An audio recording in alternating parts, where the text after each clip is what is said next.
Sir, আপনার দীর্ঘদিনের অভিজ্ঞতা 20 ইয়ার্সের অভিজ্ঞতা আপনি বলছিলেন। এত অভিজ্ঞতা থেকে একটি বিষয় আসলে জানতে ইচ্ছে করছেই। আপনি যে বলছিলেন যে একটা দীর্ঘমেয়াদী প্রক্রিয়া এই যে গ্রিন কার্ডে আবেদন করার পরে মোটামুটি কতদিন লাগতে পারে বা কত বছর লাগতে পারে? এটা ডিপেন্ড করে ক্যাটাগরির উপরে। আচ্ছা। এমপ্লয়মেন্ট ক্যাটাগরি যেগুলো আছে এগুলা কয়েকটা আছে খুব কুইক। এমপ্লয়মেন্ট ক্যাটাগরি যেটা EB1A hmm, right hmm. Way available. এটা আজকে করলে আমরা ডে 1 থেকে এটা এখানে যারা থাকে আমরা নেক্সট ডে থেকে আমরা তার জন্য গ্রিন কার্ড এপ্লাই করতে পারি। এখানে থাকলে কোনো সমস্যা নাই। ভিসা প্রসেসটা দেশ থেকে সমস্যা।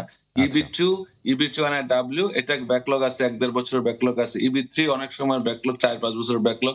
আর আচ্ছা। যদি আপনি F1 ফ্যামিলি বেস যেগুলা হুম, হুম, F1 হুম, এর মধ্যে ক্যাটেগরি হচ্ছে অনেকগুলা। ৪ টা ক্যাটেগরি। F1 হচ্ছে নিকটতম পরিবার। হুম, যা হুম, আপনার হুম। স্বামী-স্ত্রী, আমেরিকান সিটিজেনের স্বামী-স্ত্রী এবং ২১ বছরের নিচে বাচ্চারা যারা আছে। জি। আরেকটা ক্যাটেগরি হচ্ছে গ্রিন কার্ডের ছেলে-মেয়ে যারা যারা আপনার ২১ এর নিচে, ২১ এর উপরে। হুম, হুম, হুম। আবার হচ্ছে আপনার ওই যে আমেরিকান সিটিজেনের বাবা-মা, তারপর ভাই-বোন ক্যাটেগরি ওয়াইজ ডিপেন্ড করে। কোন ক্যাটেগরি ১ বছর, কোন ক্যাটেগরি ৫ বছর, কোন ক্যাটেগরি ১০, কোন ক্যাটেগরি ১৫ বছর আছে। এজন্য আচ্ছা। বলতেছি অনেকে হয়তো যুগের পর যুগের বেশি অপেক্ষা করছে। তারা এখন হতাশা হচ্ছে যে হতাশ তারা যে ভাবছিল যে সবাই একসাথে আমেরিকা আসবে। হুম, হুম, এখন হুম, তার হুম। মাথায় ছাদ ভেঙে পড়ল যে আর যাওয়া যাবে না অনির্দিষ্টকালের জন্য।